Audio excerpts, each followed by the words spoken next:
stop the car. The command snapped through the silence like a whip. The driver glanced nervously into the rearview mirror, unsure if he had heard correctly. Chief Alyamide Adeyemi, Lagos' most formidable billionaire, rarely raised his voice. But now, his eyes were fixed, unblinking, on a shadow beneath the bridge. The rain poured in sheets, blurring the city lights into streaks of gold and red. On the cracked pavement below, a girl sat huddled against the cold concrete, her arms wrapped tightly around herself as if she could vanish into the darkness. Her thin frame trembled with every gust of wind, her soaked dress clinging to her skin. Alyamide narrowed his gaze. It wasn't her frailty that rooted him to the spot, nor the way she looked like a ghost abandoned by the living. It was the faint glimmer of metal on her hand. A ring. His ring. His chest tightened. That ring should have been lost forever. Years ago, he had given it away, not lightly, not casually, but with a promise. A promise he had never kept. For a moment, the storm seemed to quiet around him, the roar of his past louder than the thunder outside. He opened the car door before his driver could protest. The cold rain assaulted him instantly, soaking through his tailored suit. Security moved to stop him, but his hand lifted sharply. They froze. He had to see her, up close. As he crossed the street, his shoes splashing in shallow puddles, the girl's eyes lifted. Wide, frightened, yet strangely defiant. She clutched the ring tighter against her chest as though guarding it from the world. Alyamide's voice cracked as he spoke, half a whisper, half a demand. Where did you get that ring? The girl blinked up at him, rain running down her face like tears she no longer had the strength to shed. Her lips trembled, but no sound came. For a long heartbeat, the city roared around them, honking cars, impatient drivers, voices cursing the gridlock. Yet for Alyamide, the world had narrowed to the small figure in front of him and the impossible band of gold on her hand. His driver rushed forward with an umbrella, but Alyamide waved him off. He knelt slightly, lowering himself so he could meet the girl's eyes. Tell me, he urged, his voice low, almost pleading. Where did you get that ring? She hesitated, clutching her bundle tighter. Her knuckles turned white around it. Finally, in a voice hoarse from cold and hunger, she whispered, "It was my mother's." The word struck him harder than the rain. He stumbled back a step, breath sharp in his chest. His mind raced, her mother. That ring had belonged to only one woman, a name he had not spoken aloud in years, Adiz. The girl shifted uneasily, watching him as if ready to flee. She had learned not to trust kind words, not to trust promises. Men had stepped on her, mocked her, thrown scraps of food her way, but none had ever looked at her with this strange mix of shock and sorrow. Behind him, one of the bodyguards muttered, "Sir, we should leave. This is dangerous." Alyamide ignored him. His world, the billion-dollar deals, the skyscrapers with his name etched into glass, all of it dimmed. Only the girl remained, her frail body trembling under the storm, a living echo of a past he thought buried. "Get in the car," he said quietly, a decision settling in his chest. "You're coming with me." The girl's eyes widened at his words. "No," she croaked, her voice fragile but firm. Her arms wrapped tighter around the bundle in her lap, as though it were the last thing she owned in the world. She shook her head, rain dripping from her tangled hair. I can't." Alyamide hesitated. He was not a man accustomed to refusal. In boardrooms, his word was law, in business, his decisions shaped nations. Yet here, before this trembling child, he felt powerless. His gaze shifted again to the ring, unmistakable, even under the grime and scratches. The past thundered in his mind, Adiz's laughter, her tears, the day he slipped that ring onto her finger, swearing eternity he never delivered. He swallowed hard. "Listen to me," he said, soft but resolute. "You're not safe here. Come with me. I promise no one will harm you." The girl glanced past him. The line of SUVs, the looming men in suits, the tinted glass, all symbols of power she could never trust. Her body tensed, ready to bolt. Sensing her fear, Alyamide removed his jacket, soaked through already, and placed it over her shoulders. The fabric dwarfed her, but she didn't shrug it off. For the first time that night, her shivering slowed.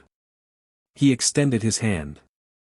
For a long moment, she stared at it, suspicion and desperation battling in her eyes. Finally, as if exhaustion broke the last of her defenses, she placed her tiny hand into his. Alyamide drew her up gently. The bundle in her arms shifted, not rags, as he'd assumed, but a battered notebook and a tattered doll missing one eye. His chest ached. "Come," he murmured. "Your life is about to change." The convoy rolled into the private gates of Alyamide's estate, the sleek iron doors closing behind them with a heavy finality. Inside, warm lights glowed across manicured lawns and marble walkways. To the girl, the sudden shift from the cold, wet streets to this glittering world felt unreal, almost frightening. She clutched her bundle tighter as they entered the grand foyer. Chandeliers bathed the hall in golden light, their sparkle almost blinding. Her bare feet sank into the soft carpet, but instead of comfort, unease gnawed at her. This place was too clean, too perfect. A trap, maybe. She had learned on the streets that kindness often came with a price. "Bring her something warm," Alyamide instructed his staff, his tone firm but unusually gentle. His driver and guards exchanged puzzled glances, they had never seen him this way. A maid rushed forward with towels and dry clothes. But when the woman approached, the girl flinched back, eyes darting like a cornered animal. "Don't touch me," she whispered sharply, her voice trembling.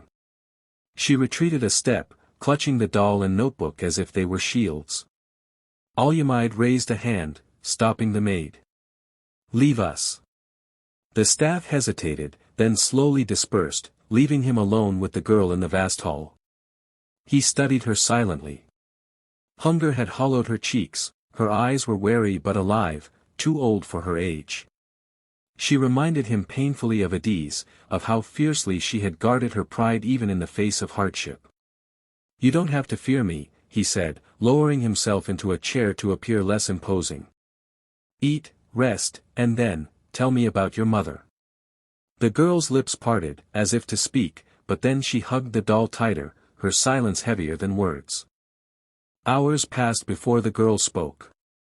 She sat cross-legged on the edge of a plush bed, dwarfed by its size, her wet hair wrapped in a towel the maid had managed to leave behind. A tray of untouched food rested nearby. She picked at the doll's frayed ear instead, her gaze locked on the window where rain still lashed against the glass. Alyamide sat in an armchair across from her, his jacket replaced by a simple robe, though his presence remained commanding. He had waited patiently, resisting the urge to press. But the weight of the ring burned in his thoughts. Finally, his voice broke the silence. "That ring, it doesn't belong to just anyone. Where did your mother get it?" The girl's fingers trembled around the doll. Slowly, she lifted her hand, the dull gold catching the lamplight. "She never took it off," she whispered. "Not once. Even when she was sick, even when people told her to sell it for food, she said it was the only thing that kept her alive." Alyamide's throat tightened. "And your mother's name?" Her eyes flickered toward him, cautious, as though giving the name away meant losing a piece of her.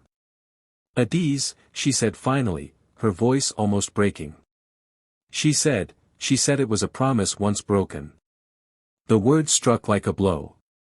Alyamide leaned forward, hands gripping his knees. His chest constricted as memories flooded back, Adiz's laughter, her tears, the day he placed that very ring on her finger. A promise he had failed to keep. The girl looked away, her small shoulders trembling. "She died last year. After that, I had nowhere else to go." Alyamide closed his eyes, guilt clawing through him. Fate had not only returned the ring, it had returned the life he had abandoned. The room fell into silence after her words. Only the steady rhythm of rain against the window filled the space, a mournful soundtrack to the revelation that had just unfolded.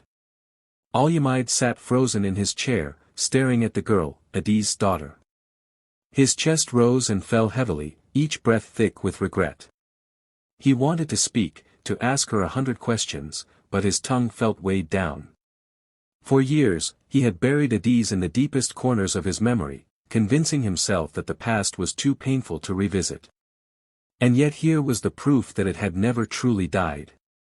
The girl's fingers absently twisted the ring, the same way Adi's used to when she was nervous. The gesture stabbed at him. This was no coincidence. Fate had dragged her out of the streets and into his path, wearing the one thing he had once sworn as a symbol of forever. But the girl's eyes told another story, of hunger, of years spent fighting alone, of a childhood stolen by loss. And worst of all, she looked at him with suspicion, not trust. To her, he was just another stranger with money. She had no idea who he was. Alyamide leaned back slowly, exhaling. The empire he had built, the towers with his name etched into their glass, all of it felt meaningless compared to the truth that trembled before him. Adi's was gone. But her daughter lived, their daughter. His gaze softened, but inside, his resolve hardened. This girl would not suffer anymore. He would uncover everything, Adi's final years, the truth of her death, and why he had been kept in the dark. And then, no matter what it cost him, he would claim the daughter he never knew. End of Part 1.